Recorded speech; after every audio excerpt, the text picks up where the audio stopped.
أعوذ بالله من الشيطان الرجيم. بسم الله الرحمن الرحيم. وإلهكم إله واحد لا إله إلا هو الرحمن الرحيم.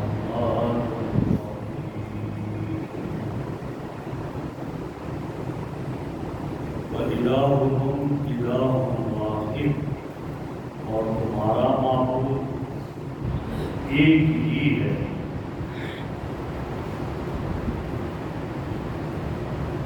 لا الہ الا ہو، نہیں ہے کوئی عبادت کے لائق الا ہو مگر وہی عبادت کے لائق ہے، اللہ رب العزت. والرحمن الرحیم،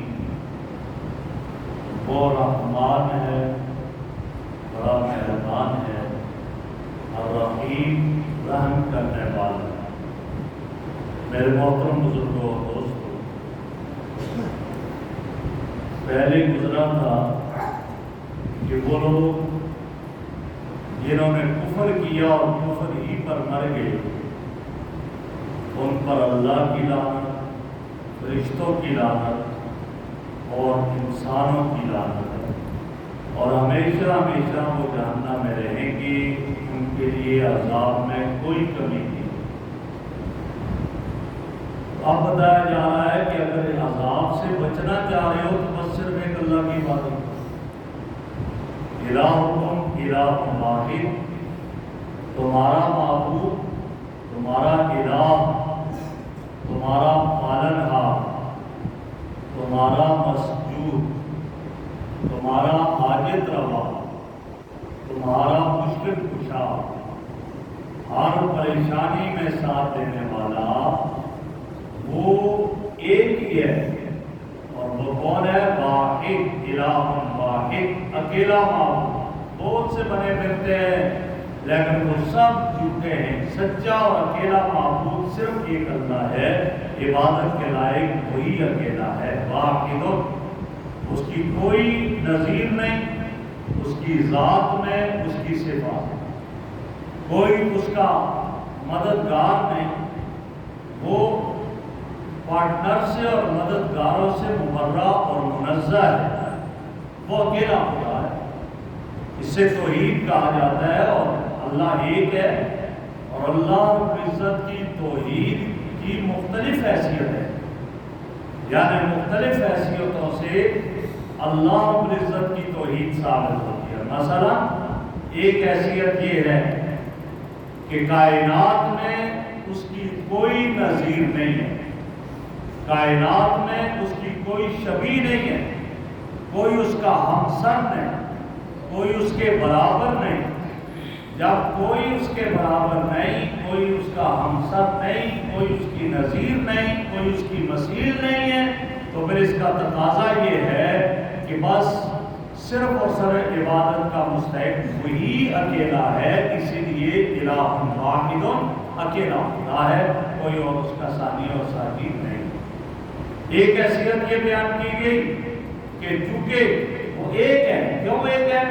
عبادت کا استحقاق صرف اس اکیلے میں ہے، اس کے علاوہ کسی اور میں عبادت کا استحقاق نہیں، کوئی اور عبادت کے لائق نہیں. زمین نیاز اسی کے سامنے جھکائی جائے گی. اسی نے تو پیدا کیا اس انسان، اس نے اس انسان کو عدم سے وجود میں لایا، لہذا وہ اکیلا رب ہے اور عبادت کا حقدار بھی وہی ہے. اسی کی عبادت کی جائے، اس کے سوا کسی اور کی عبادت نہ کی جائے. اور اس کے علاوہ انبیاء، صحابہ، اولیاء، والدین، ان کی اطاعت کی جائے، فرما برداری کی جائے، ان سے محبت کی جائے، لیکن عبادت صرف کس کی ہوگی؟ اکیلے اللہ. امیر شریعت سید عطا اللہ شاہ بخاری بڑے عظیم خطیب گزرے ہیں، بڑے صغیر پاک بہن میں عجیب جملہ فرماتے تھے. وہ فرماتے کہ میرے نبی کی شان تو اتنی اعلیٰ ہے کہ آپ کے چہرے کو دیکھوں تو دل کرتا ہے آپ کو سجدہ کیا جائے، آپ کی زلفوں کا پڑھوں تو دل کرتا ہے آپ کو سجدہ کیا جائے. آپ کی عظمت کا پڑھوں تو دل کرتا ہے آپ کو سجدہ کرو، لیکن پھر جب میں پڑھتا ہوں کہ رات کی تنہائی میں وہی نبی اپنی اس عظیم پیشانی کو رب کے سامنے جھکا کر سبحان ربی الاعلیٰ کہہ رہا ہے، تو اب دل کہتا ہے کہ نہیں بخاری ایک کو سجدہ نہ کر، سجدہ اس کو کر جس کو یہ بھی سجدہ کر، اور وہ اللہ رب العزت کی ذات ہے، اس کی عبادت کرو۔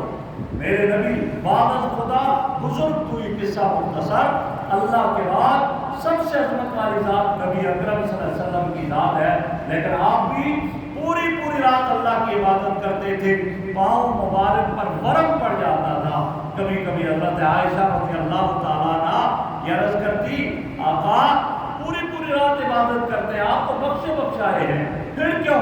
فرمایا افلا اکون عبدا شکورا، اے عائشہ کیا میں اللہ کا شکر گزار بندہ نہ بنوں جس نے مجھے ایک یتیم مکہ کو اٹھایا اور نبیوں کا امام بنا، نبیوں کی امامت کا تاج میرے سر پہ سجا دیا، ختم المرسلین کا تاج میرے سر پہ سجا دیا، کیا میں اس رب کی عبادت نہ کروں؟ تو پتہ چلا کہ وہی عبادت کے مستحق ہیں اور کوئی نہیں۔ اور تیسری ایک اور حکمت یہ لکھی، فرمایا کہ وہ ایک ہے، اکیلا ہے، اس کے سوا کوئی اور معبود نہیں، کیوں؟ اس لیے کہ وہ اجزاء اور اعضاء سے پاک ہے۔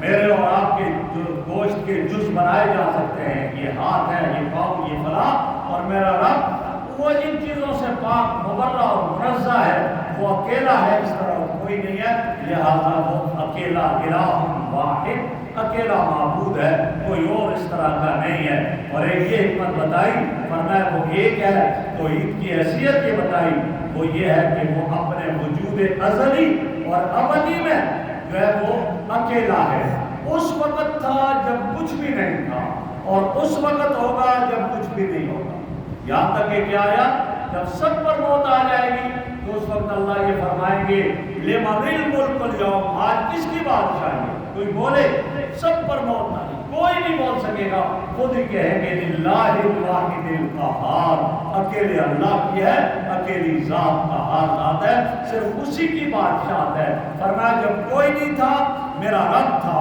جب کچھ بھی نہیں ہوگا وہی رب ہوگا، جب وہی ہوگا تو گویا وہ اس وقت بھی موجود تھا جب کوئی چیز موجود نہیں تھی، اور وہ اس وقت بھی موجود رہے گا جب کوئی چیز موجود نہیں رہے گی، تو اس لیے وہ اس کا مستحق ہے کہ اس کو واحد کہا جائے، اس کو اکیلا کہا جائے، وہی احد اور وہی واحد ذات ہے، کوئی اور اس کا ثانی اور ثانی نہیں ہے، نہ اس کی ذات میں نہ اس کی صفات میں کوئی اس کا شریک ہے، وہ اکیلا ہے۔ قل هو اللہ احد، کہہ دیجئے اللہ اکیلا ہے، واحد ہے، کوئی اس کے ساتھ اس کا ہیلپر کی ضرورت ہی نہیں ہے، وہی گرمی بھی عطا کرتا ہے، وہی ٹھنڈک بھی دیتا ہے، وہی بارش بھی برساتا ہے، وہی رزق بھی دیتا ہے، ہر حال میں اس کی ذات ایسی ذات ہے کہ پوری کائنات اگر اکٹھی مل کر اپنی اپنی زبان میں اس کو پکارنے لگے، وہ ہر ایک کی پکار کو سنتا بھی ہے اور ہر ایک کی پکار کا جواب بھی ہے،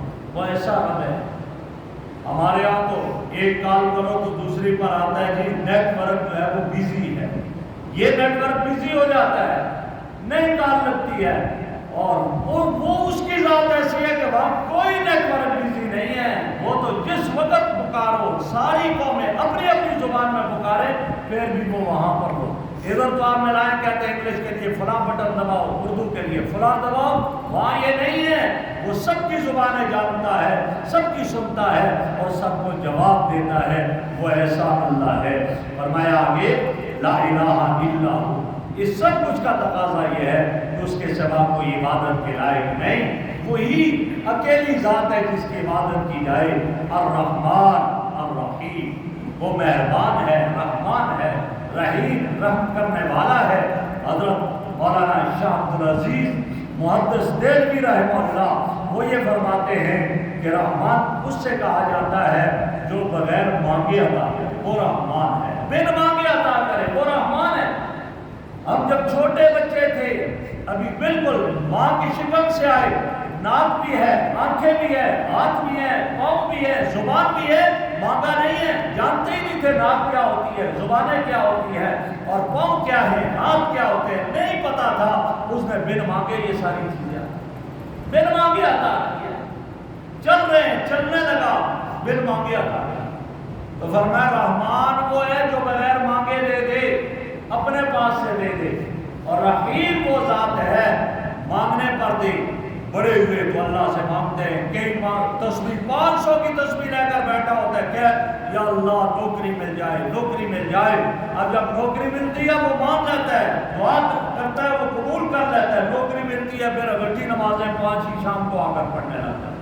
پہلے 5 نمازیں الگ الگ پڑھتا تھا، چاشت بھی پڑھتا تھا، اشراق بھی پڑھتا تھا، اب نوکری مل گئی، اب کہتا ہے جی موقع نہیں ہے، جی کیا کریں مصروف ہوں، دفتر سے موقع نہیں ملتا۔ آخر میں آ کر اشراق کو ٹھیک کچھ عرصہ ایسے چلتا ہے، اس کے بعد پھر کیا کرتا ہے، پھر کہتا ہے جی اب تو بہت مشکل، 5 نمازیں کیسے اکٹھی پڑھوں، یہ تو اتنے رکعتیں بن جاتی ہیں، چلو جی اب چھوٹ گیا، اب صرف جمعے کی نماز پر آ گیا، لیکن پھر بھی وہ اس کی نوکری اس کے ہاتھوں سے نہیں جانے دیتا۔ وہ ایسی ذات ہے، پھر بھی کہتے ہیں کوئی بات نہیں، آ جائے گا واپس آ جائے گا۔ تو رحیم وہ ہے جو مانگنے پر عطا کرے، اور رحمان وہ ہے جو بن مانگے عطا کرے۔ اور حضرت شاہ ولی اللہ محدث دہلوی رحمہ اللہ وہ فرماتے ہیں یہ رحمان اور رحیم، فرمایا یہ دونوں کے دونوں، یہ گویا کہ ان کا تعلق تجلی اعظم سے ہے، اللہ رب العزت کی تجلی اعظم سے ہے۔ اور رحمان علی العرش استویٰ، فرمایا اس رحمان کی تجلی عرش پر پڑتی ہے، تو یہ تجلی اعظم سے اس کا تعلق ہے۔ اور حدیث میں آتا ہے نبی اکرم صلی اللہ علیہ وسلم نے فرمایا 2 آیتوں کے بارے میں، فرما دیا کہ یہ 2 آیتیں، ان 2 آیتوں میں اسم اعظم ہے۔